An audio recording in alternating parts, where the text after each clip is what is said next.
mesma ação, tá? Por isso que alguns dizem, em relação à natureza jurídica do recurso, que o recurso seria uma ação distinta, autônoma, em relação à ação que vinha sendo executada, né, anteriormente. Os recursos também podem ser considerados como uma extensão do próprio direito de ação. O Hélio Tornag coloca essa situação no livro dele, que diz, não, também há aqueles que dizem que o recurso nada mais é do que uma continuação daquele direito de ação. Então, se eu entrei com uma reintegração de posse, se eu entrei com uma consignação em pagamento, se eu entrei com uma ação de depósito, a ação continua vivendo no recurso, ela não morre. Aí eu recorri, aquela ação morre, até porque o que eu vou discutir no recurso está relacionado à ação que eu ajuizei. Então, ele seria a continuação da ação, uma segunda hipótese. Professor, por que o senhor coloca várias posições? Porque numa prova, principalmente de dissertação em concurso público, você tem que colocar as três posições. Se você disser, não, eu considero que é uma ação autônoma e só colocar essa posição, você pode ter certeza que numa prova de concurso de dissertação, você não leva a pontuação toda. Você tem que saber no concurso público, você tem que saber basicamente todas as posições que a doutrina e que a jurisprudência coloca. Então essa seria a segunda posição. O recurso ele pode ser considerado como uma extensão do próprio direito de ação. Só se interpõe recurso de decisões proferidas em processos vivos, né? Eu posso ingressar um recurso num processo morto. O que é processo vivo e o que é processo morto? Vamos lá. Processo vivo aqui, nós estamos usando uma metáfora, né? Na verdade, o processo vivo é aquele em que você recorre, não há uma sentença transitada em julgado que formou coisa julgada material, portanto a decisão ainda pode ser revista, e eu digo, esse é um processo vivo. Ainda tem possibilidade dele ser revertido. E o que é processo morto? Usando uma linguagem metafórica. O processo morto é aquele em que eu já tenho uma decisão judicial que transitou em julgado, que formou coisa julgada material e que eu não posso reformá-lo. Está morto e acabado. Não tem como. Bateu o martelo, você não recorreu, acabou. O direito não socorre aqueles que dormem. Então, só se interpõe recurso de decisões proferidas em processos vivos. O que ele quer dizer com isso? Eu posso até usar uma ação de mandado de segurança, eu posso até usar uma rescisória para reverter um processo morto, que já houve uma sentença transitada em julgado, que formou coisa julgada material. Mas essa ação não é recurso, porque para quem abraça esse entendimento, os recursos só podem ser interpostos em processos vivos, tá? No direito brasileiro, decisões proferidas em processos findos ou processos mortos, como vocês quiserem, são impugnáveis por meio de ações impugnativas autônomas, que são as ações a rescisória, a ação anulatória e o mandado de segurança. Então preste atenção para a gente poder definir bem isso aí. Se o processo for vivo, ainda puder ser recorrido, eu tenho então o uso do recurso, que pode ser o agravo de instrumento, pode ser a apelação, pode ser o embargo de declaração, pode ser o embargo infringente, pode ser o recurso especial, pode ser o recurso extraordinário, pode ser o recurso ordinário. Mas quando o processo estiver morto, já tem sentença judicial transitada e julgado, já formou coisa julgada material, eu não posso reverter aquela decisão, eu vou usar uma ação de impugnação autônoma. Quais são elas? Ação rescisória, ação anulatória e mandado de segurança. Professor, o senhor não falou em ação anulatória. Vamos lá. Vamos dar um exemplo do ato jurídico. Nós sabemos que para que o ato jurídico seja válido, ele precisa de agente capaz, o que mais? Preencher, diga, pode dizer. Isso, em lei. Então, agente capaz, objeto lícito e forma prescrita em lei, tá? Suponhamos que uma pessoa que que é teoricamente o proprietário daquele imóvel, tenha passado uma procuração para uma outra pessoa. Eu vou chamar ele de A. O cidadão A, então, vende para um cidadão B, passa apenas uma procuração. E esse cidadão B, aparece então um cidadão C, que é um estelionatário, quer ficar com o imóvel desse cidadão B de bola. E chega para o A, diz, olha, a escritura não está no teu nome, mas a procuração ainda está no teu nome. Olha, ele me vendeu, está aqui o documento, mostra um documento falsificado, e esse cidadão passa a procuração, passa o imóvel para o nome desse estelionatário, que é o nosso C de casa. O B de bola, que é de boa fé, pode entrar com uma anulação de uma sentença que favorece o estelionatário? Pode, dizendo o quê? Epa, olha só, seu juiz, o senhor proferiu a decisão mandando passar aquele imóvel para o C, mas o C é estelionatário. O C, número 1, o C pediu a assinatura de uma pessoa que não tinha legitimidade para passar o documento, que o documento está aqui, eu comprei, está aqui o contrato de compra e venda particular, mas que prova que eu comprei, a escritura não está no meu nome. Segundo, não preencheu a formalidade, porque ele deveria ter chegado para mim e ter pedido para eu assinar o documento e não o anterior, que já vendeu. Foi ele que vendeu para mim, como é que eu pego uma pessoa que já vendeu para mim e ele vende para outra pessoa? Claro que ele foi iludido porque o documento era falso. Mas então, a ação anulatória, ela teoricamente se presta também para atuar num processo morto, em que se descobre posteriormente que a decisão é uma decisão que não respeitou o ato jurídico, porque não tinha um agente capaz, não tinha a formalidade prevista e, por algum motivo, não preencheu os requisitos que a lei manda. Então, este último em casos excepcionalíssimos, né? E tem um mandado de segurança em casos excepcionalíssimos, decisões, por exemplo, do Conselho Nacional, que pune um juiz injustamente, né? Nós tivemos o caso de uma juíza que, por conta de um documento, naquele caso de repercussão que nós tivemos daquela menina que ficou junto com os presos em Abaetetuba, a juíza foi condenada pelo Conselho Nacional da Magistratura à perda do cargo, e ela conseguiu, através do princípio da proporcionalidade, provar que, muito embora ela tivesse errado, ela poderia sim ter sofrido uma punição, mas que puni-la com a perda da função por aquele erro era desproporcional pelo erro praticado.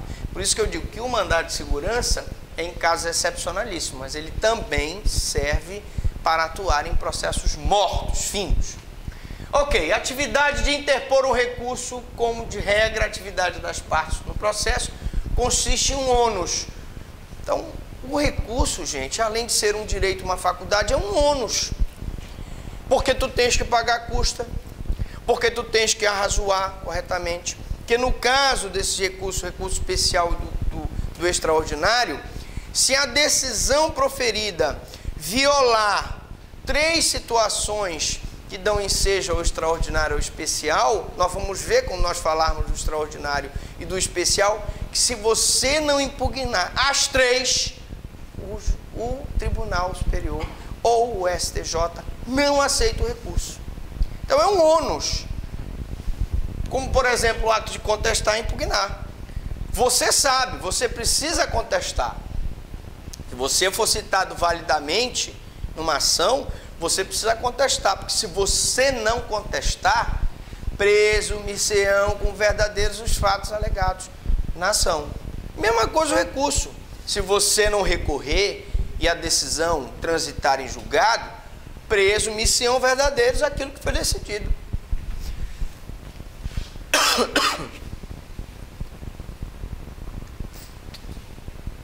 Até aqui tudo bem? Tranquilo? Especificamente, cada um dos fatos deduzidos na inicial. Cada um dos fatos.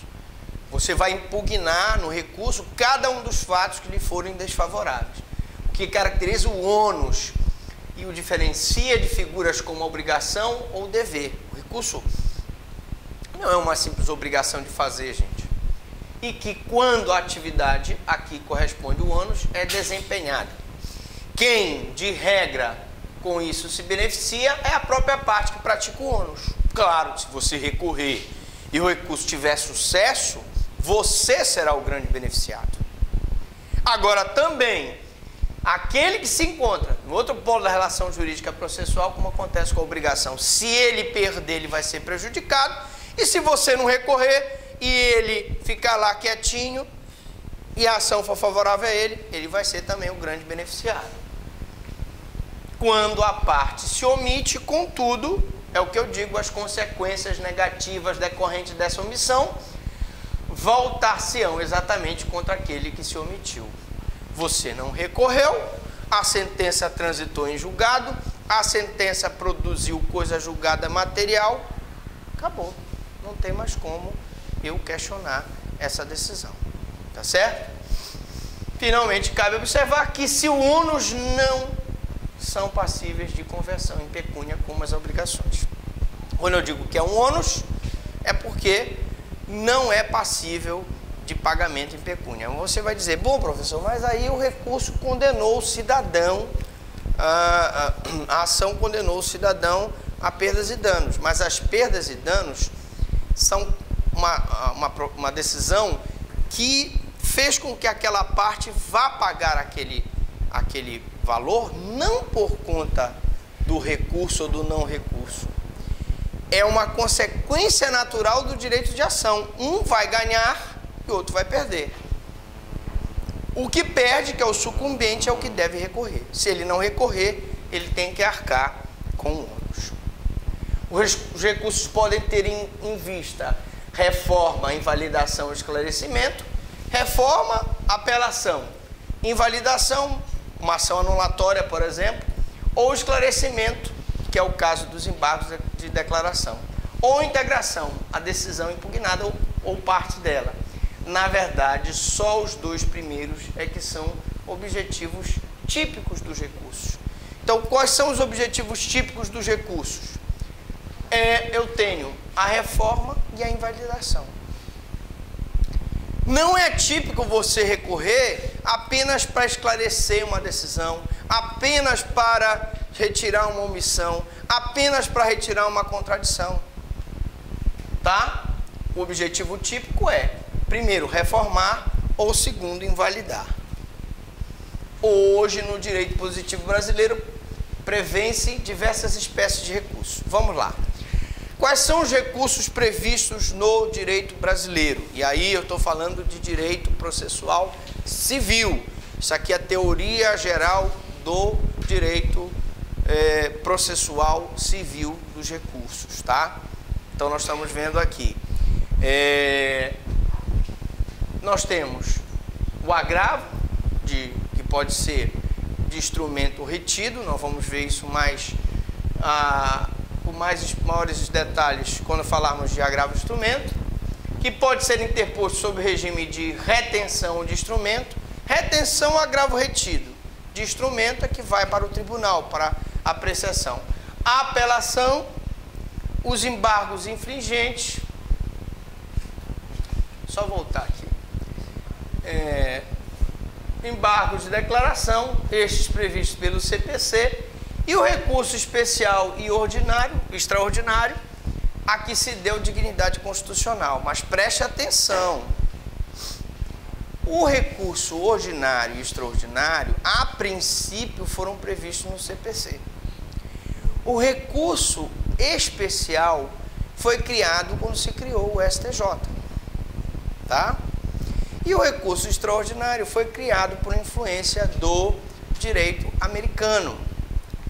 Mas eles, a partir do momento que eles passam a ter um patamar constitucional, é porque eles são recursos que são ajuizados perante os tribunais superiores do Brasil. Também podem se mencionar os recursos ordinários perante o STJ. Nós vamos ver recurso ordinário quando nós falarmos de recursos penais, que muito se aproxima da apelação, e os embargos de divergência, que também nós vamos dar uma pincelada dos embargos de divergência aqui no nosso curso, quando nós falarmos de agravo de instrumento, e também vamos ver os embargos de divergência quando nós falarmos dos embargos na área criminal.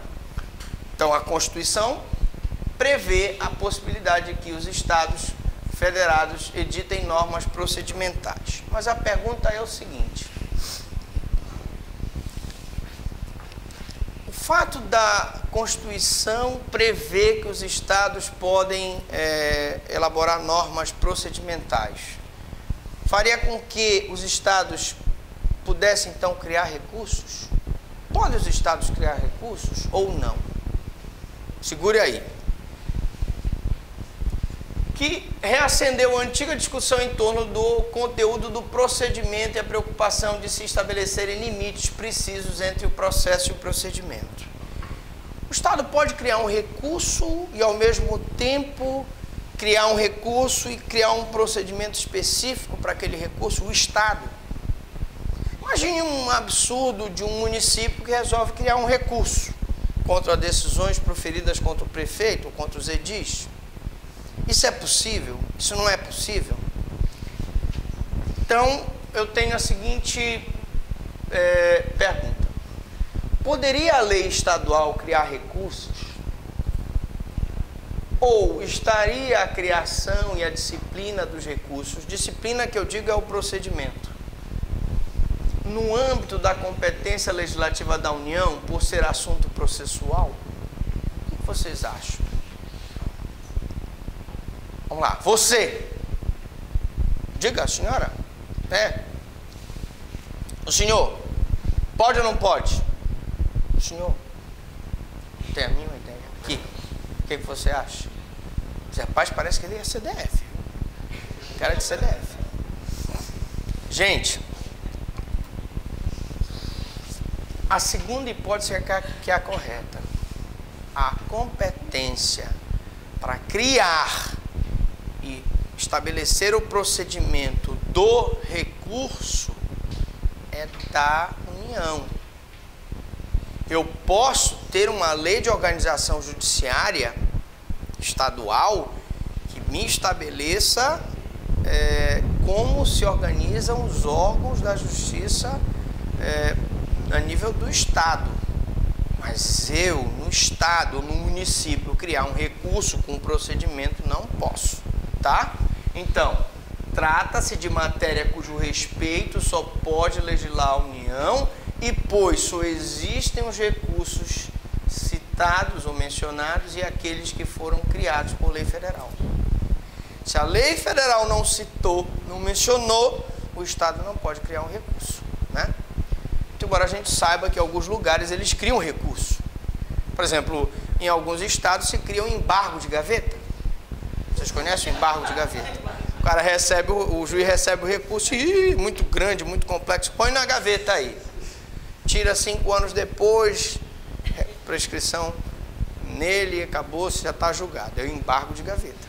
Bom, então os infringentes, né, da execução penal e todos os recursos que nós vimos, apelação, agravo de instrumento, embargos infringentes, né, foram criados por lei processual a nível da União, e o recurso especial e o recurso extraordinário por lei da própria Carta Magna. Juízo de admissibilidade, para a gente terminar esse primeiro tópico, para dar um intervalo comercial para a gente tomar uma água e um cafezinho. Por enquanto, daqui a pouco tem um coffee break, tá? O juízo de admissibilidade dos recursos consiste na verificação pelo juízo competente dos requisitos de admissibilidade da espécie recursal que se tenha servido à parte para impugnar a decisão que lhe foi desfavorável. Senhores, juízo de admissibilidade ou juízo de prelibação, também chamado de juízo de prelibação, nada mais é do que a análise minuciosa do preenchimento de todos os requisitos dos recursos. Quando eu falo de análise minuciosa de todos os requisitos dos recursos, eu vou desde dos pressupostos processuais, e aí o juiz vai analisar se as partes são legítimas, se há possibilidade jurídica do pedido, se há interesse de agir, até os requisitos objetivos e subjetivos dos recursos. E aí eu tenho tempestividade. O juiz vai verificar, e aí eu digo juiz, pode ser o desembargador, vai verificar se o recurso foi interposto no prazo legal. Adequação, se aquele recurso é adequado para aquela hipótese legal, né? Vai verificar a questão da unirrecorribilidade. O que é unirrecorribilidade? Uma decisão, um recurso. Ah, professor, mas me explique aí. Suponhamos que uma decisão judicial caiba 2 recursos, tanto o especial quanto o extraordinário. Eu posso recorrer com os 2? Pode. Mas, porém, contudo, todavia, no entanto, entretanto, tu tens que esperar primeiro julgarem o teu recurso especial para que só depois seja julgado o recurso extraordinário. Não há possibilidade, gente, de eu ter o julgamento de 2 recursos, porque uma decisão, um recurso. Para cada decisão, um recurso. Eu não posso recorrer de uma decisão 2 vezes. Tá. É o caso nós vamos ver, quando nós falarmos de recurso criminal, da pronúncia. Se eu recorro da pronúncia, o recurso em sentido estrito, ele, nesse caso, não tem efeito suspensivo, mas nesse caso específico, ele suspende o julgamento pelo tribunal do júri. Porque tu já imaginaste? O tribunal impronuncia ou despronuncia o acusado, e aí não houve efeito suspensivo, o cidadão foi submetido ao tribunal do júri, quer dizer, ele é condenado no tribunal do júri e o tribunal despronunciou ou impronunciou ele. Não pode haver essas decisões contraditórias. Por isso, para cada recurso, eu tenho uma decisão. Rapidamente, eu já te abro para que tu possas perguntar. O desembargador, o juiz, vai analisar a questão do preparo. Pagou o preparo? Não pagou o preparo? Né? Ele vai analisar a questão da sucumbência. Ele vai analisar o interesse da parte. Então, quando eu falo em juízo de prelibação ou juízo de admissibilidade, é a análise pormenorizada de todos esses requisitos. Diga.